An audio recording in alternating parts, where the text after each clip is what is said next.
I felt a bit ambivalent about having the chemo, and I went back to the surgeon to speak to him about my concerns and thoughts, and said, you know, what will happen if I don't have the chemo? And he said, well, if you have the chemo, you've got 70% chance of recovery. If you don't, you've got 50% chance. And he said, I just think it would be a good idea for you to have it. I know it's unpleasant, but it's like an insurance policy and a mopping up procedure. The chemo I was advised to start within 6 weeks after the surgery. Otherwise it's probably leaving, well, in my case that's what I was advised. I assume it's different for everybody. I went back to see him probably 6 weeks after the operation, the surgeon, and chemo was due to start then. They told me I'd need 6 months of chemo. For those patients who have had a Whipple's procedure, then a significant number we would offer chemotherapy after the operation as extra or adjuvant therapy, and that would be given every week, 3 weeks out of 4, for a total of 6 months. For patients who have a locally advanced non-resectable cancer, we usually give both chemotherapy in a similar fashion, but also give radiotherapy throughout the treatment. So basically chemotherapy usually goes into a vein or as a tablet, and that's a treat everywhere in the body because it gets into the blood system. Radiation is a focused area of treatment, so we can target high energy X-rays to the tumour and avoid treating other tissues outside that field. He told me that he was very, very sorry he couldn't operate on me because the cancer had already spread. However, he said that the next course of action would be chemotherapy, so he recommended me to the oncologist. I started with chemo 2 years ago. It goes in cycles. One cycle consists of 3 weeks, and then you have a week break. So all in all, I had already 20 cycles, 60 sessions. Patients will need to have a blood test beforehand because that's to ensure that it is safe to deliver the treatment. Then it's a case of moving to the area of the chemotherapy suite whereby you sit in a chair, you get comfortable, and then find a vein in the arm to insert a small tube or cannula for the delivery of the treatment. My treatment is only for half an hour, which is really, really, good. I'm quite comfortable there. You just sit on a chair and, you can read a book if you like, or there's a TV there, you can watch TV. Or normally I just fall asleep. The one thing I would advise anyone who is going through the chemo though, me being me, I tried to do it all on my own, and everyone else that was in there had someone with them.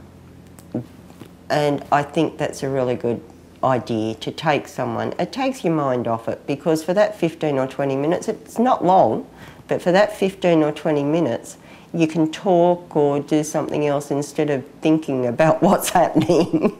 The chemo has really knocked me around quite a bit. I feel very, very tired the day I have the chemo and a lot of nausea for about 2 to 3 days afterwards, and I lose my appetite completely. The main symptoms are sort of feeling tired, but I think 6 weeks after major surgery you're feeling tired anyway. Maybe a couple of flu-like symptoms, a bit of aches and pains every now and then, but aside from that, the chemo was very mild, very easy to live with, not hard at all. So for each type of cancer, and pancreas cancer in particular, there are different programs which have been developed over years, and this is done in part by running studies or trials to find out what is the best chemotherapy, and we've come up with a program which is using a drug in particular called gemcitabine, which is given on a weekly basis. It is generally speaking well tolerated by patients, and what I mean by that is that it doesn't cause hair loss, It causes some nausea, but usually can be controlled, causes some fatigue and some lowering of the blood count, but most of those are controllable over periods of time. It's given on a monthly basis, or should I say review patients on a monthly basis to be sure that the treatment is being satisfactorily tolerated. A number of trials are using different chemotherapy drugs, both in combination or in sequence, and indeed there are new agents, new targeted agents, which we are looking at to investigate whether or not it can provide better response and better survival for patients with this disease. And in between, I had CT scan to see what was going on. And the oncologist was very pleased with my result. The CT scan did not show any spread of the disease. However, this treatment is ongoing, and I think that's what keeping me healthy. And in our case, we were a good shot for a Whipple's. So we knew we're in this, magical 20% that has a shot at the 5-year cure rate.